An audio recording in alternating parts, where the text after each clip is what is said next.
Comment décrocher le rendez-vous par téléphone? Eh oui, le bon vieux téléphone. Je sais, il y a beaucoup de détracteurs, il y a beaucoup de personnes qui disent que le téléphone c'est fini, que le cold call est mort, que il y a que les emails, il y a que le social selling, la vente grâce à LinkedIn qui marche, etc., etc. Oui, tout ça, ça marche.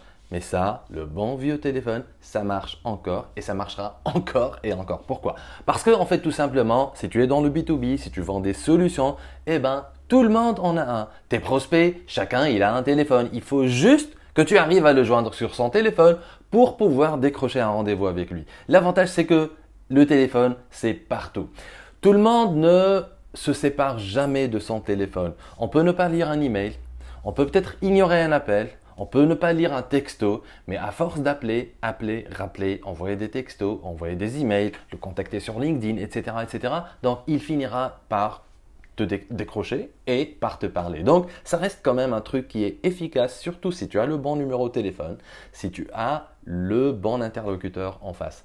Troisième chose, c'est que c'est hyper facile. Il faut juste avoir une liste, avoir la liste des noms, les personnes à contacter et commencer à composer pour joindre tes prospects. Donc, ça reste quand même hyper efficace. Donc, si tu ne crois pas au téléphone, fais-moi confiance, essaye de prendre des rendez-vous par téléphone. Il faut juste avoir un script avec toi pour pouvoir arriver à décrocher des rendez-vous. Si ça ne marche pas, c'est peut-être à cause de ton attitude, à cause de ton script, à cause de la façon avec laquelle tu approches tes prospects. C'est peut-être pas les bons prospects, mais rassure-toi et crois-moi, ce truc-là, ça marche, ça marche. Et la preuve, c'est quoi? C'est qu'il existe une énorme industrie qui s'appelle centre d'appel. D'accord? Et si l'appel téléphonique ne marche pas, toute cette industrie, ces centaines de milliers, peut-être ces millions de personnes qui travaillent en utilisant le téléphone tous les jours pour décrocher des rendez-vous, pour vendre des produits et des services, pour faire le support téléphonique, pour vendre de la voyance. Je ne sais pas ce qu'ils vendent, mais ce qui est sûr, c'est qu'on utilise ça pour vendre. Et si ça ne marchait pas, toutes ces industries, elles vont fermer, ce qui n'est pas le cas aujourd'hui. Donc, le téléphone, il marche. Il faut juste que tu aies le bon script et c'est ce que tu vas voir dans cette vidéo. En fait, pour rendre à César ce qui est à César, ce que je vais t'enseigner aujourd'hui dans cette vidéo, je l'ai appris grâce à Grant Cardone. Grant Cardone, qui est un immense vendeur super agressif. C'est le gourou de la vente des temps modernes. Soit on aime, soit on n'aime pas. Moi, personnellement, j'adore son style agressif et je vais partager avec toi le script que lui, il utilise, que ses équipes utilisent pour décrocher des rendez-vous. Mais avant, juste un truc. Si tu es dans la vente de solutions, si tu vends si tu t'adresses au B2B, va sur cette adresse qui s'affiche là, taharhabit.com/vente, taharhabit.com/vente et tu vas avoir accès à une formation gratuite en ligne qui t'explique de A à Z quelles sont les différentes étapes pour arriver à en fait convertir ton prospect en rendez-vous, en opportunité, qualifié, ensuite à faire la présentation, gérer les objections, faire le suivi pour le convertir en vente. En fait, tout le process de vente de solutions B2B, je le dissèque avec toi dans cette formation à la demande. Il faut juste aller s'inscrire sur www.taharhabit.com/vente et avoir cette formation avancée qui dure à peu près 1h30. Voilà. Donc maintenant, je vais te partager mon écran pour t'expliquer en fait, étape par étape, les différents tenants et aboutissants du script de Grant Cardone qui est hyper efficace. Une seconde. Voilà, là je suis derrière mon écran et comme tu vois, le titre c'est le script téléphonique de Grant Cardone pour rendre à César ce qui est à César. Alors, il faut savoir une chose, c'est que la première chose à faire quand tu décroches, quand tu as ton prospect à l'autre bout du fil, c'est de commencer par le saluer. Et oui, c'est évident, mais il faut le rappeler. Comment tu le salues? Tu commences pas par présenter ton entreprise, tu commences pas par essayer de pitcher tout de suite et vendre ta solution ou bien vendre ton produit ou bien vendre ton service. L'objectif unique et ultime de ton appel téléphonique, c'est de fixer le rendez-vous. Il n'y a que ça, juste fixer le rendez-vous. Il n'y a que ça. C'est ça ton objectif pendant l'appel. Il ne faut pas perdre ton objectif de vue. D'accord? Tu n'es pas là pour vendre tout de suite. Tu dois juste décrocher ce rendez-vous. Ok? Donc, première chose à faire, ne donne pas ton nom complet à ce stade. Pourquoi? Parce que si tu n'es pas une célébrité, si tu t'appelles pas Tom Cruise, si tu n'es pas Angelina Jolie, tu n'es pas Jennifer Lopez, si tu n'es pas Brad Pitt, eh ben, il ne va pas se souvenir de ton nom et de ton prénom. Il va rien retenir. Donc, l'idée ici, c'est de c'est de commencer par annoncer directement ton prénom, le nom de ton entreprise et surtout ne commets pas l'erreur de lui dire voilà, je m'appelle Jean-Christophe Dupuis et je suis l'account manager, territory manager responsable de la zone Europe, Moyen-Orient, Middle East and Africa de la société machin. D'accord? Il va pas se souvenir de tout ça. N'essaye pas de l'impressionner avec ton poste, tes fonctions, ta responsabilité. Pourquoi? Parce qu'il s'en fiche de tout ça. Tout ça, ça l'intéresse pas. Lui, ce qui l'intéresse, c'est de savoir pourquoi tu l'appelles. Et je vais te dire comment lui dire pourquoi tu l'appelles. Mais avant, voilà ce que tu dis. Tu fais court, tu vas droit au but et tu lui dis bonjour prospect, bonjour Christophe ou monsieur Dupont, c'est tard, par exemple. D'accord? Ou bien tu lui dis bonjour prospect, c'est tard de entreprise. Ok? Ton prénom uniquement et le nom de ton entreprise. Uniquement ça. Pas ton nom de famille, pas la société internationale de machin bidule, etc. Juste un nom court pour ton entreprise et ton prénom. Comme ça, il retient. Ensuite, après avoir fait la salutation, tu lui demandes la permission. Pourquoi? Parce que s'il n'est pas disponible, s'il est occupé, s'il est en plein appel d'offres, qu'il est en train de finaliser une offre pour l'envoyer à un client, forcément, il n'a pas la tête à ça et il va pas t'accorder le rendez-vous. Donc, ne te grille pas auprès de ce prospect. S'il n'est pas disponible, tu reviens plus tard et ne laisse pas les choses ouvertes. Tu fixes un rendez-vous. Donc, pour valider s'il est disponible ou pas, avant de poursuivre, avant de lui expliquer pourquoi tu appelles, tu lui poses cette question, mais avec un air grave, pas de, pas d'enthousiasme exagéré. Parce qu'un enthousiasme exagéré, ça veut dire que tu es un commercial, que tu essayes de lui vendre un truc et tout de suite, il va créer cette barrière-là. Donc, pas d'enthousiasme. Avec un ton grave, tu lui dis « Bonjour prospect, c'est tard de entreprise. Est-ce que je vous interromps au milieu de quelque chose ?» Simple, d'accord? S'il est occupé, qu'est-ce que je t'ai dit? S'il est occupé, tu fixes un autre rendez-vous tout de suite. Tu lui dis pas, d'accord, ok, désolé, désolé de vous avoir dérangé. Est-ce que je peux vous rappeler demain ou après-demain? Non, tu lui dis, voilà, s'il est occupé, tu lui dis, ok, très bien, je vous rappelle dans un quart d'heure. Ou bien, ok, très bien, je vous appelle dans une demi-heure. Ou bien, je vous appelle dans une heure. Ok? Et tu notes, s'il te plaît, hyper important, tu notes l'heure à laquelle tu lui as promis de l'appeler et tu le rappelles à cette heure précise. N'oublie pas de le rappeler. Utilise un CRM, utilise ton agenda, utilise un bout de papier, un post-it sur ton ordinateur, peu importe, l'essentiel, ne loupe pas le rendez-vous. Dès qu'il est disponible, là, tu vas lui annoncer la raison de ton appel. Et la raison, c'est quoi? C'est la grande promesse. Ici, qu'est-ce que tu vas faire?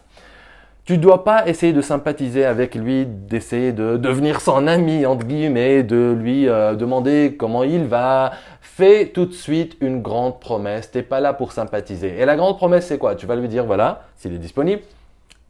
La raison de mon appel, c'est que nous avons récemment travaillé avec votre concurrent X, si tu as travaillé avec un de ses concurrents, ou bien nous avons récemment travaillé avec une entreprise qui a une activité similaire à la vôtre, et tu cherches les points communs, et ils ont pu avoir tel grand résultat, ou bien ils ont pu éliminer un putain de gros problème, d'accord? Donc, par exemple, si tu es dans les ERP et que tu vends un logiciel, un ERP dans lequel, entre autres, il peut gérer son stock et que tu es en train d'appeler une entreprise de distribution, un distributeur. Tu lui dis, voilà, la raison de mon appel, par exemple, c'est que nous avons récemment travaillé avec une entreprise qui a une activité de distribution comme vous.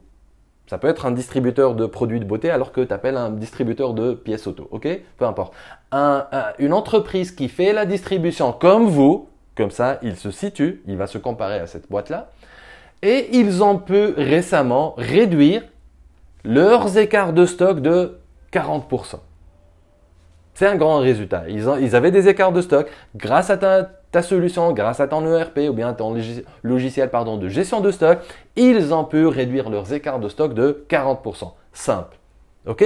Donc, tu prends une très, très, très grande promesse. Et là, tu enchaînes tout de suite avec une question pour susciter sa curiosité, pour éveiller sa curiosité et l'intriguer. Tu vas lui dire tout de suite, tu enchaînes. Et je voulais savoir si vous êtes intéressé de voir ou bien de savoir comment on a fait avec lui. Aussi simple que ça. Voilà. Donc la raison de mon appel, c'est que nous avons récemment travaillé avec une entreprise qui fait de la distribution comme vous et ils ont pu diminuer leurs écarts de stock de 40%. Et je voulais savoir si vous êtes intéressé de voir comment on a fait avec lui. Là, hyper important, tu vas pas lui expliquer au téléphone ce que tu as fait avec ce client-là. Tu vas pas lui dire, voilà, on lui a intéressé, on lui a installé un ERP, on a formé ses équipes et voilà. Donc, c'est pas le but. Le but, c'est de le laisser curieux, de l'intriguer pour l'inciter à accepter un rendez-vous avec toi. C'est ça le truc. Il faut pas donner dévoiler ou bien étaler toute la boutique devant lui. Ce que tu vas garder, c'est ça le secret. Tu vas le lui expliquer juste pendant le réunion que tu vas fixer avec lui là tout de suite. Ok? Là, en fait, il faut que je souligne un truc. Il faut que tu prennes en fait le plus grand résultat qui est spectaculaire auquel tu es parvenu avec même un seul de tes clients, même une seule fois, d'accord? Même si c'était une seule fois de ta vie que tu as pu atteindre ce résultat avec un seul client il y a 4 ans, eh ben, tu vas utiliser ça comme grande promesse. Tu vas utiliser ce résultat qui est spectaculaire. Parce que ton objectif ici, c'est de l'intriguer pour lui dire « Ah putain, mais comment ils ont fait ça? Moi, ça fait 4 ans que j'essaie je fais des inventaires chaque mois et avec ça, j'ai toujours des écarts. » D'accord? C'est ça l'idée en fait. Lui donner le truc le plus spectaculaire pour qu'il se dise « Waouh, mais c'est qui ce gars? » D'accord? C'est ça l'objectif. Donc, prends la plus grande promesse que tu peux avoir. Par exemple, tu peux lui dire « Voilà, la raison de mon appel, c'est parce que nous avons récemment travaillé avec un concurrent qui a fait un événement pour présenter la nouvelle version de son logiciel et ils ont pu signer 34% des prospects qui sont présents dans la salle séance tenante. Ou bien, un autre exemple, la raison de mon appel, c'est que nous avons récemment travaillé avec un concurrent qui a pu signer un contrat de prestation de 10 000 € en une seule présentation et séance tenante, alors qu'auparavant, il devait faire plusieurs allers-retours. Ok? Donc, tu prends le plus grand résultat, le résultat le plus spectaculaire que tu as sous ton chapeau et tu le balances à ce prospect au téléphone.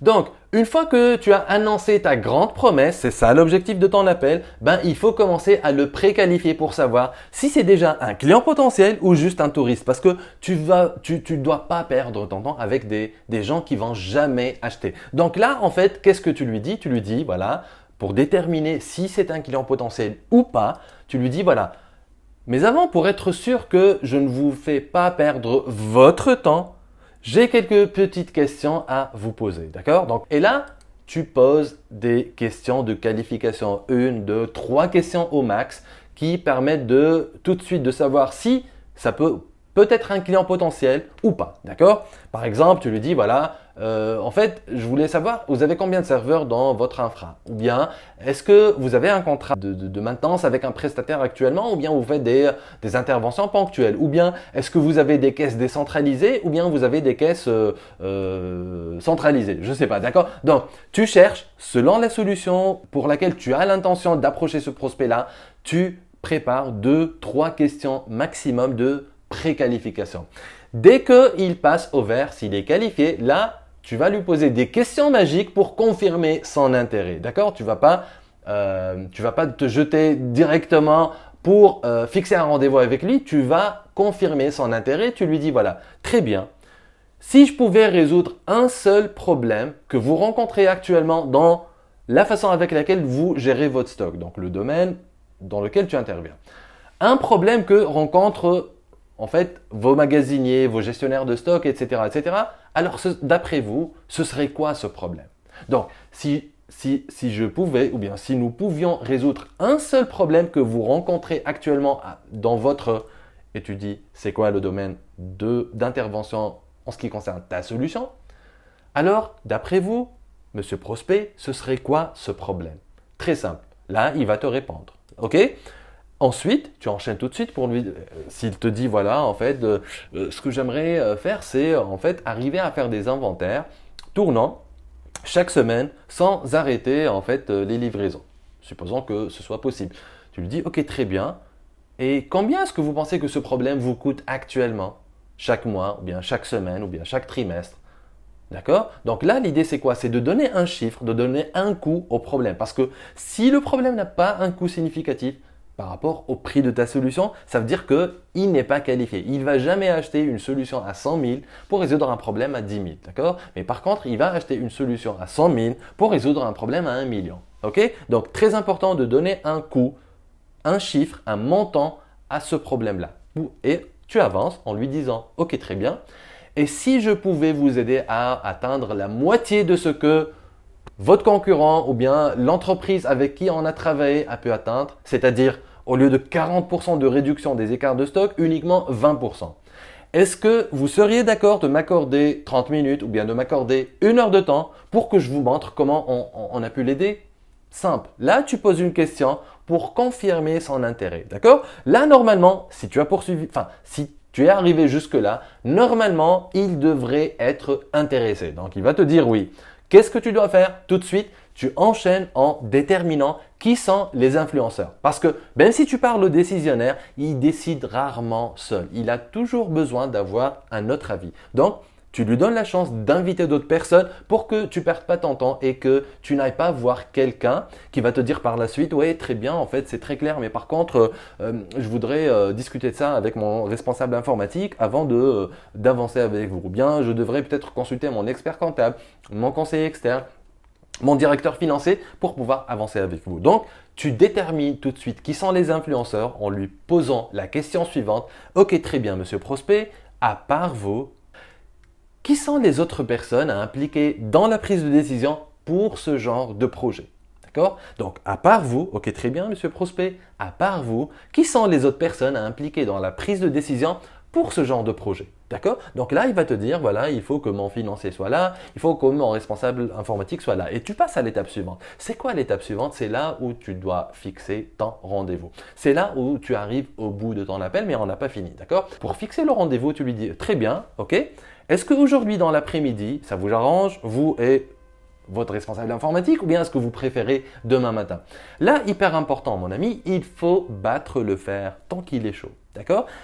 Si tu es en train de faire l'appel le matin, début de matinée, tu lui donnes 2 possibilités. Il faut toujours lui donner 2 choix, 2 créneaux pour qu'il puisse choisir. Okay? Parce que tout le monde aime avoir le choix, donc donne-lui le choix.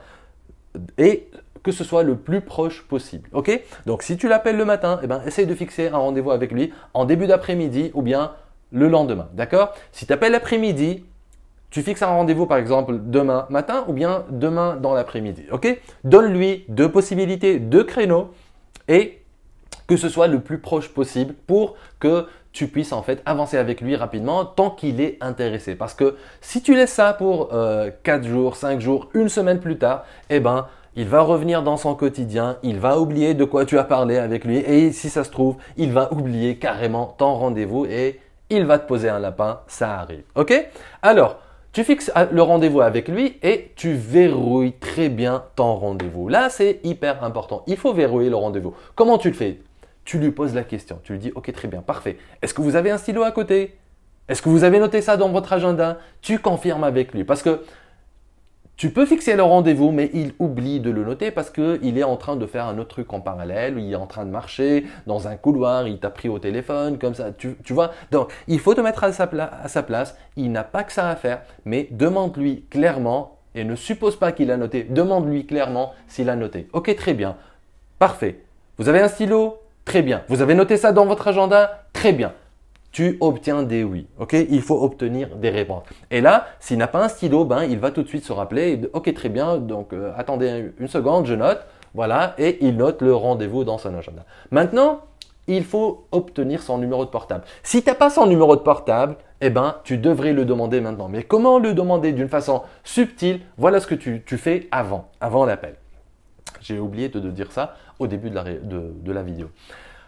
Avant l'appel, ben, tu prépares un document, ça peut être un petit questionnaire de qualification, je sais pas moi, surtout pas de brochure, surtout pas d'offre de prix directement, c'est pas ça, mais juste un document qu'il devrait consulter sur son téléphone ou bien qu'il devrait consulter par la suite avant la réunion. Ça, c'est juste un prétexte, d'accord? Si par exemple tu vends, restant dans les exemples des ERP, si tu vends un ERP, eh ben, tu prépares un document Word, une page, une demi-page, 2 pages, peu importe, dans lequel il y a en fait des éléments chiffrés. Par exemple, combien de serveurs vous avez aujourd'hui, quelle est la solution que vous utilisez aujourd'hui, combien de factures par mois, combien d'articles en stock, combien de fois vous faites l'inventaire, etc., etc. Tu vois?